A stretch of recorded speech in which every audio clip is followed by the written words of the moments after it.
ఈరోజు సుప్రీంకోర్టులో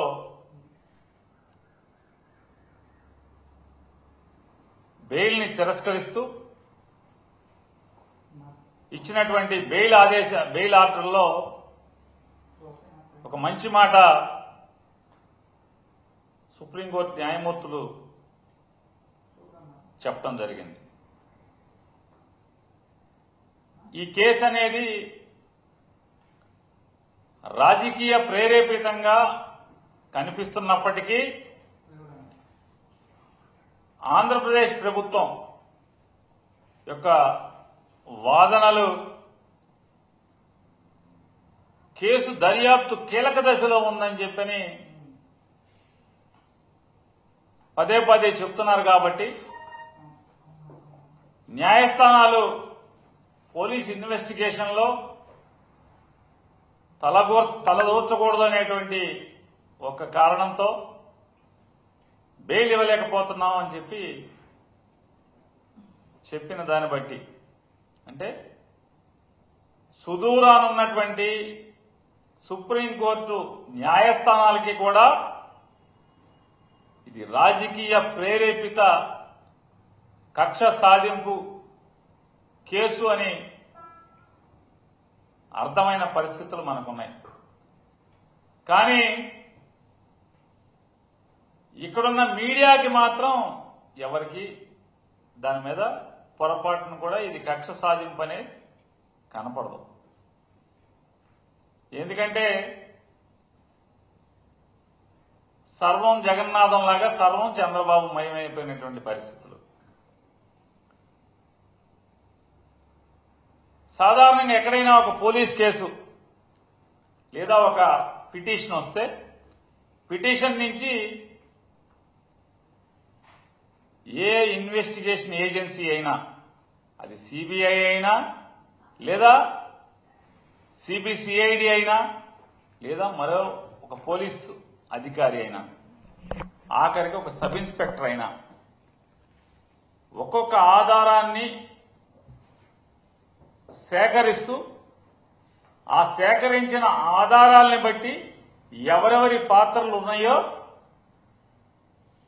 ఆ రకంగా కేసును బిగించుకుంటూ వెళ్తుంటారు.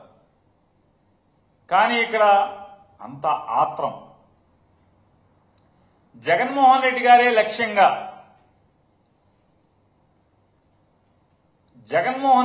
లక్ష్యంగా ఈ కేసుని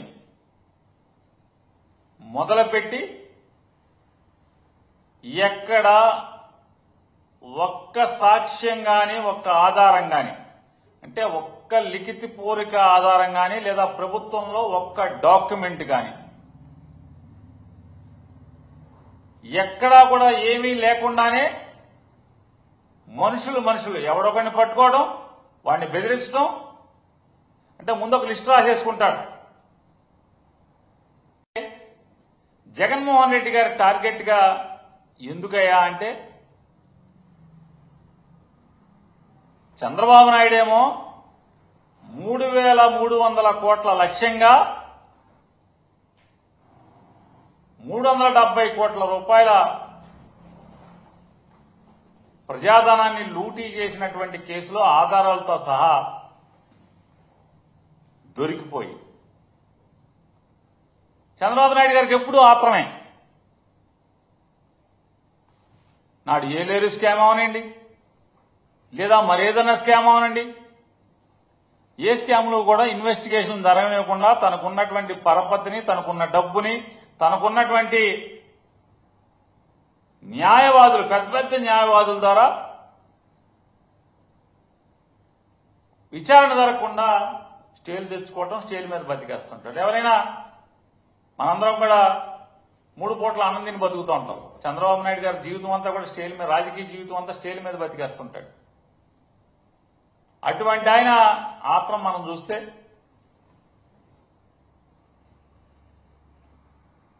స్కిల్ స్కామ్ లో కూడా అదే ఆత్రం. ఆ స్కిల్ స్కామ్ లో దొరికిపోయి 50 రోజులు పైబడి 50 రోజులు 60 రోజులు జైల్లో ఉన్నాను కాబట్టి జగన్మోహన్ రెడ్డి గారిని కూడా నేను 60 రోజుల్లో ఎంతోమంది నాకన్నా ఒక్క రోజన్నా జైల్లో పెట్టించాలి. ఈ తాపత్రయం మినహా మరి జనానికి ఏం మాట ఇచ్చాం,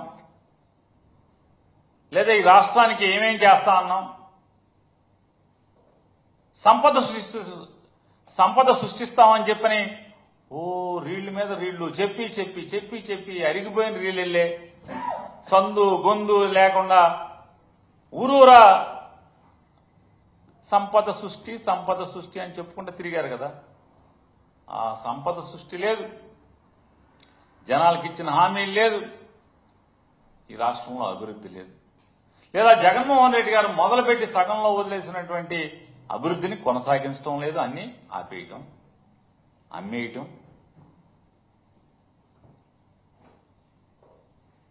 ఈ ఆతరంలోనే ఆయన ఐఏఎస్ అధికారులు అయ్యా స్కిల్ డెవలప్మెంట్ లో విద్యార్థులకు ఎంతమందికి విద్య నైపుణ్యత నేర్పించారో నేర్పించిన లెక్కలను బట్టి మాత్రమే బిల్లులు చెల్లించాలి అని చెప్పి పదే పదే ఫైల్లో రాసినా కూడా అంటే స్కిల్ డెవలప్మెంట్ అనేది ఎంత చిన్న వ్యవస్థ. దానిలో ముఖ్యమంత్రి అనేవాడు 5 సార్లు 6 సార్లు మీటింగ్లు పెట్టి ప్రత్యేకమైన మీటింగ్లు పెట్టి డబ్బు ఇచ్చేయండి అని చెప్పని సంతకాలు పెట్టి, ఎవడు పెట్టాడు ఈ సంతకాలు? నువ్వే కదా, ఫైల్ నీయే కదా. స్కిల్ డెవలప్మెంట్ లో సంతకాలు ఎవడే? నువ్వే సంతకాలు పెట్టావు పేమెంట్ ఇచ్చేయమని చెప్పి. వాళ్ళు చెప్తున్నారు అయ్యా ఇది ఇంతవరకు ఎక్కడ సెంటర్లు ఓపెన్ చేయలేదు, పిల్లలకి ఎక్కడ నైపుణ్యం ఇంకా నేర్పించలేదు, ఎంతమందికి నేర్పించారని లెక్కలు కూడా మన దగ్గర లేవు కదా. కనీసం ఒక్కసారి చూద్దామన్నా కూడా నోరు మూసుకొని నేను చెప్తున్నాను, ముఖ్యమంత్రిగా చెప్తున్నాను, ఇచ్చేయండి డబ్బులు ఇచ్చేయండి క్లియర్ గా ఆఫీసర్లు అందరూ రాశారు. ఈ పద్ధతులు ఆచరించాల్సినప్పటికీ ఈ రాష్ట్ర అధినేత అయిన ముఖ్యమంత్రి గారి ఆదేశం మేరకు డబ్బు చెల్లించేస్తున్నామని చెప్పని చెల్లించేశారు. ఇది దొరికావు. అప్పుడు అంతే కదా, ఆత్రమారి పెళ్లి కొడుకు ఏదో చేశాడన్న సామెతగా అతను ఎవరినో బ్యాగులు ఇచ్చి పంపించావు. మొత్తం సినిమాల్లో దొరికిపోయారు మీరు కెమెరాలకి.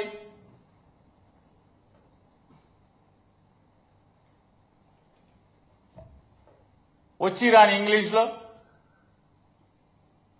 అవర్ పీపుల్ బ్రీఫ్డ్ మీ, నువ్వు ఓటేయి మనం చూసుకుంటా నేను చూసుకుంటా అని చెప్పి మాట్లాడిని తంతు అంతా కూడా. ఏ రోజన్నా ఒక్కరోజన్నా ఆ వీడియోలో నేను కాదు మాట్లాడింది అని, లేకపోతే నేను అతనితో మాట్లాడలేదని కానీ ఒక్కరోజు కూడా మాట్లాడలేదు Chandrababu Naidu. Cut and paste అంటాడు తప్పితే నేనేం చేయలేదు, నేను డబ్బులు పంపలేదు ఎవరిని, నేను మాట్లాడలేదు అసలు అని ఒక్కరోజు కూడా మాట్లాడలేదు.